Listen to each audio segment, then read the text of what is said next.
Now there's this certain thing called cost, okay? Cost is the cost it takes to run your business. So if your revenue exceeds cost, this is called profitability, okay? Sounds really simple, okay? It does.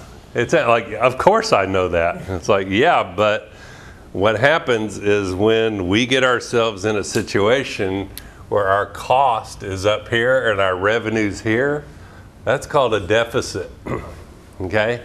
That is not a sustainable situation, okay? Now, if we own the U.S. government and we can print paper that's called currency that has some value in the marketplace because everybody in this room agrees that it does, then maybe we can sustain this or play this game a little bit longer. Or if credit is free and easy, then what we can do is we can go out there and borrow money and play that gap right there, play a deficit gap, betting that at some future point in time we'll be able to figure it out. Okay, a lot of people played that game. In 2008, November of 2008, I read this, and I don't know that I can 100% ground it. It was in the New York Times in some article about, the way we live now or something. I love this thing, and it's like a little quick blurb, but 138% deficit we were running as a whole in the United States, which means we borrowed 38% more than we made, okay? Now, the recent numbers, and this is maybe a year old, is 126%, which means that's coming down, but what's really happened is the walls are closing in. So the credit lines that people once had, or their equity in their home that they could tap into, or whatever those things, those walls are closing in. And it's a force that's happening that may make people conform to live within their limits. Okay, this sounds really simple. This isn't an economics class, but when you kind of get down to this, if your revenue is less than it costs you to live your life, you've got to make radical changes to do that. Now, sometimes we can be very intentional about this in a way we go, oh, I'm going to do this thing called starting a business, and it's going to go downstairs because it's going to cost me more, and I got to borrow money. You got to borrow money to make it work. Businesses lose money in their first year. Everybody hears that, right? We see it on a tax return on a loan application, like, yeah, we lost money. It was my first year for my business. Go, great.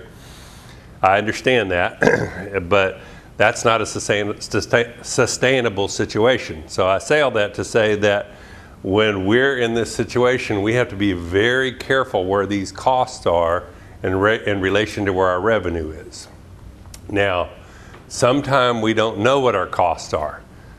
Do you know how many loan applications that I look at with people that are in over their head and they don't know it? Okay? I've become a student of this, and I see stuff, it sounds ridiculous, but I'll see stuff where people are in their 60s and they don't have much money, and what they do is they pay off their 25-year-old kid's student loan. Blows my mind. Like they take their money out of their retirement account and do that. But this happened before I met them on the loan application, otherwise I might have advised them differently. So there's some stat, if you're 22 years old and you have $125,000 in the bank and you get an 8% return, you don't need to save another penny the rest of your life. Pretty interesting. Like it just compounds, the power of compounding. And so I tell young people that I talk to, I go, oh, if you're 24 years old, then you can make this capacity to make money, like sock a bunch of it away, build up capacity in advance of when you need it, because time is the secret ingredient here. When you're 52, you start looking at these gaps going, whoa, that's a little different game. Like something's got to give in one way or the other. Either I've got to make a lot more income, increase my revenue, okay? I got to increase my revenue up here and I got to keep my costs low. Well, one of the ways that I know what my costs are is I have a monthly budget. This is the first part of this pyramid here, okay? Thing about pyramids is they're very stable. See, they have a big, strong base, okay? So knowing your numbers is the first thing. So in business talk, this means a profit and loss. That means how much profit or revenue, how much revenue did I generate, what was my cost, and what was the profit? Did I make money or did I lose money? Well, I resisted this for a really long time because I'm like, I don't do budgets. I don't want to have to worry about that. That's not in space of abundance. That's scarcity, you know, and all this stuff. And it's like, nope.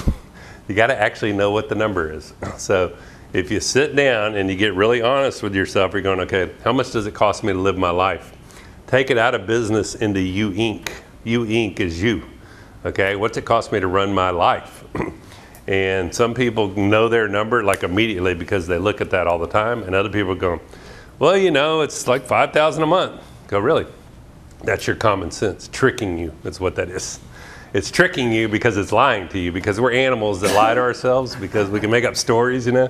Like everything we say is a story. Like we're all in stories. We live in stories, and when we talk to each other and introduce each other, we're about, here's my story, here's what I'm doing. And we live in these stories, and so therefore we can fabricate really elaborate stories.